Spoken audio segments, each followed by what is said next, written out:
औरत की तीसरी किस्म सनखनी। ये औरत की तीसरी किस्म है। मर्दों से हंस हंस कर बातें करने में हिजाब महसूस नहीं करती। मर्दों से मेल मुलाकात में खुश रहती है, अलबत्ता अपने खामद की ज़्यादा ताबेदार और खिदमतगार नहीं होती और ना इससे ज़्यादा डरती है। इसका कद दरमियाना और आंखें खूबसूरत होती हैं।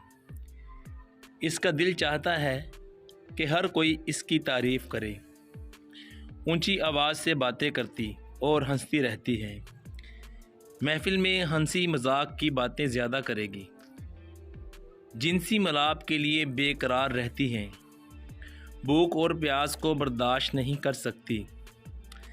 चलने का अंदाज मुनफरद मगर दिल पकड़ लेने वाला होता है। आशिकों का हल्का बढ़ाने में फ़ख्र महसूस करती है।